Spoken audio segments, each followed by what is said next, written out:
باب اول۔ لیپ ٹاپ تکیے پہ رکھا تھا اور وہ اس کے سامنے کوہنیوں کے بل اوندھی لیٹی تھی۔ اسکرین کی روشنی اس کے چہرے کو چمکا رہی تھی۔ وہ ٹھوڑی تلے ہتھیلی رکھے دوسرے ہاتھ کی ایک انگلی لیپ ٹاپ کے ٹچ پیڈ پر پھیر رہی تھی۔ لمبے سیدھے سیاہ بال پیچھے کمر پہ پڑے تھے۔ اس کی آنکھیں بھی ویسی ہی تھیں، سیاہ بڑی بڑی مغلئی آنکھیں جن میں چاندنی کسی چمک تھی، اور چہرہ تو ملائی کا بنا لگتا تھا، سفید ملائم اور چمکدار۔ وہ اسی مگن انداز میں اسکرین پر نگاہیں مرکوز کیے ٹچ پیڈ پر انگلی پھیر رہی تھی۔ ایک کلک کے بعد اگلا صفحہ کھلا تو ایک دم اس کی متحرک انگلی ٹھہر گئی۔ اسکرین پہ جمی آنکھوں میں ذرا سا تفکر ابھرا اور پھر بے چینی۔ اس نے جلدی جلدی 2-3 بٹن دبائے۔ لوڈنگ۔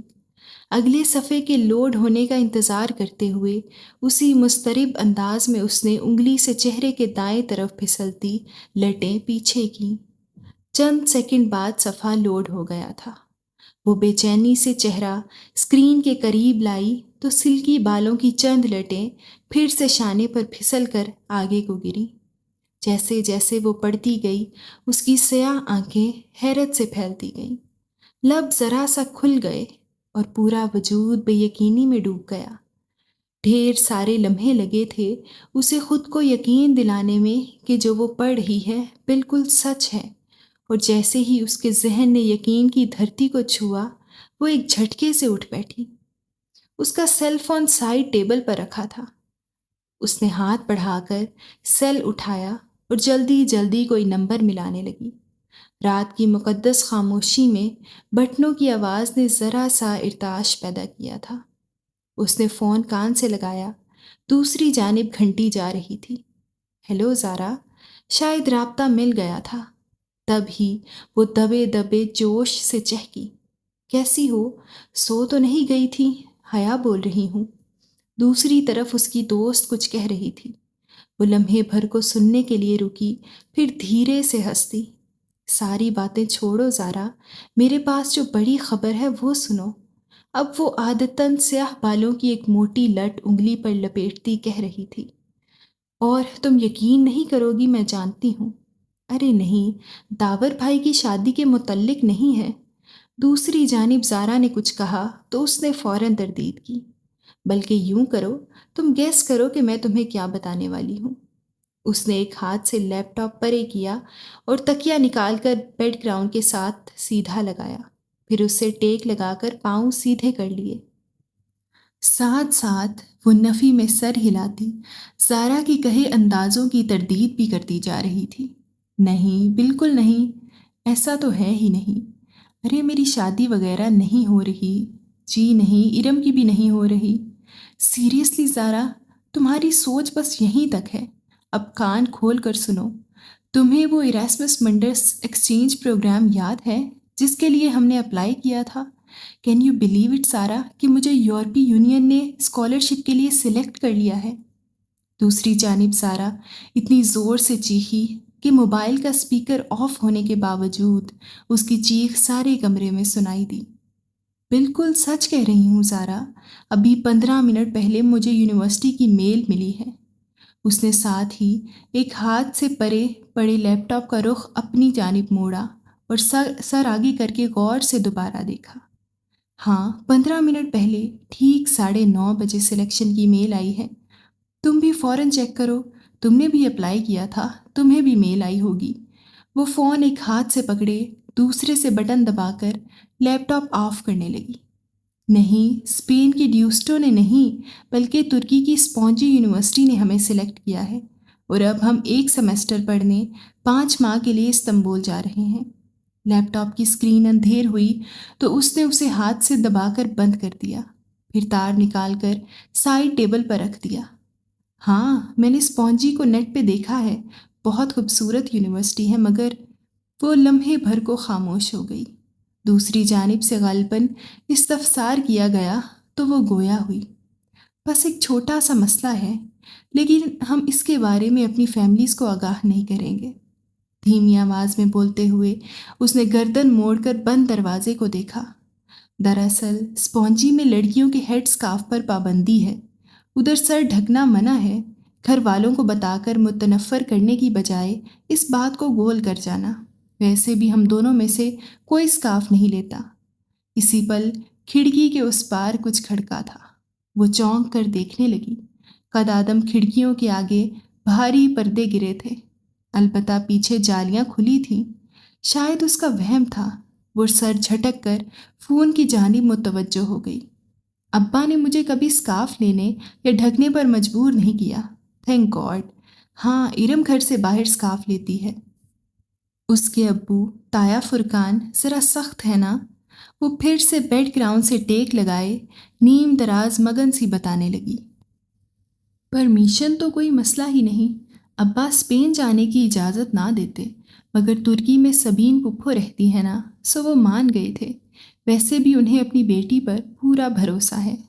پھر وہ چند لمحے ایئر پیس سے ابھرتی اپنی دوست کی بات سنتی رہی۔ زارا خاموش ہوئی تو اس نے نفی میں سر ہلایا۔ کل نہیں، داور بھائی کی مہندی پرسوں ہے، تم آ رہی ہو نا؟ اور ہاں، میں اور ارم لہنگا پہن رہے ہیں۔ سارے کزنز بہت ایکسائٹڈ ہیں، خاندان کی پہلی شادی ہے نا۔ اوکے، تم اب جا کر میل چیک کرو، میں بھی سوتی ہوں، رات بہت ہو گئی ہے۔ الوداعی کلمات کہہ کر اس نے موبائل کان سے ہٹایا اور تکیے پہ اچھال دیا، پھر جانے کے لیے اٹھ کھڑی ہوئی۔ باہر لاؤنج خاموشی میں ڈوبا تھا۔ حیا نے آہستہ سے اپنے کمرے کا دروازہ بند کیا اور ننگے پاؤں چلتی لاؤنج سے کچن کی طرف آئی۔ سیاہ لمبی قمیض اور سیاہ کھلے ٹراؤزر میں اس کا قد مزید دراز لگ رہا تھا۔ کچن میں اندھیرا پھیلا تھا۔ وہ دروازے کے قریب رکی اور ہاتھ سے دیوار میں سوئچ بورڈ ٹٹولا۔ بٹن دبنے کی آواز آئی اور ساری بتیاں جل اٹھیں۔ اس نے آگے بڑھ کر فریج کا دروازہ کھولا اور پانی کی بوتل نکالنے کو جھکی۔ جھکنے سے ریشمی بال کندھوں سے پھسل کر سامنے کو آ گرے۔ حیا نے نزاکت سے انگلی سے ان کو پیچھے ہٹایا اور بوتل نکال کر سیدھی ہوئی۔ پھر کاؤنٹر پہ رکھے ریک سے شیشے کا گلاس اٹھایا اور بوتل اس میں انڈیلی۔ پانی کی ندی سی گلاس میں گرنے لگی۔ تب ہی اس کی نگاہ کاؤنٹر پہ رکھی کسی سفید چیز پر پڑی۔ وہ جیسے چونک اٹھی، بوتل وہیں سلیب پر رکھ کر اس طرف آئی۔ وہ سفید کھلے گلابوں کا بکے تھا، جس میں کہیں کہیں سبز پتے جھلک رہے تھے۔ ساتھ ہی ایک بند سفید لفافہ رکھا تھا۔ حیا نے گلدستہ اٹھایا اور چہرے کے قریب لا کر آنکھیں موندے سونگھا۔ دل فریب تازگی بھری مہک اس کے اندر تک اتر گئی۔ پھول بالکل تازہ تھے، جیسے ابھی ابھی توڑے گئے ہوں۔ جانے کون رکھ گیا ادھر؟ اس نے بند لفافہ اٹھایا اور پلٹ کر دیکھا۔ اس پہ گھر کے پتے کے اوپر نمایاں سا حیا سلیمان لکھا تھا۔ پیچھے بھیجنے والے کا پتہ نہ تھا، بس کوریئر سروس کی مہر اور سٹیکر لگے تھے۔ مہر پہ 1 روز قبل کی تاریخ تھی۔ اس کو کبھی کسی نے یوں پھول نہیں بھیجے تھے۔ کیا معاملہ تھا یہ؟ الجھتے ہوئے حیا نے لفافہ چاک کیا۔ اندر ایک موٹا کاغذ تھا۔ اس نے 2 انگلیاں لفافے میں ڈال کر کاغذ پکڑا اور باہر نکالا۔ سفید کاغذ بالکل صاف تھا، نہ لکیر نہ کوئی ڈیزائن، بس اس کے وسط میں انگریزی میں 3 لفظ لکھے تھے، ویلکم ٹو اسپونجی۔ وہ سناٹے میں رہ گئی۔ یہ کیا مذاق تھا؟ بھلا خط بھیجنے والے کو کیسے پتا کہ وہ اسپونجی جا رہی ہے؟ خط پہ تو 1 روز قبل کی تاریخ تھی، جبکہ قبولیت کی وہ ای میل اسے ابھی 15 منٹ پہلے موصول ہوئی تھی۔ جو بات اسے آفیشلی بتائی ہی 15 منٹ پہلے گئی تھی، وہ اس شخص کو 1 روز بیشتر کیسے معلوم ہوئی؟ اگر زارا کو اس نے خود ابھی نہ بتایا ہوتا تو وہ سمجھتی کہ یہ اس کی حرکت ہے، اور یہ خط اسپونجی یونیورسٹی کی طرف سے آ بھی نہیں سکتا تھا، کیونکہ یہ ایک قومی سطح کی کوریئر کمپنی کی مہر لگی تھی۔ پھر کس نے بھیجا تھا اسے یہ؟ پانی سے بھرا گلاس وہیں سلیب پہ چھوڑ کر بکے اور لفافہ اٹھائے وہ الجھتی ہوئی اپنے کمرے کی طرف چلی گئی۔ سپہر کی ٹھنڈی سی چھایا ہر سو چھائی تھی۔ وہ پرس کندھے سے لٹکائے باریک ہیل سے چلتی پورچ میں کھڑی اپنی کار کی طرف آئی، جو تھی تو اس کے بھائی روہیل کی، مگر اس کے پڑھائی کی غرض سے امریکہ چلے جانے کے بعد حیا کی ملکیت تھی۔ اس نے چابی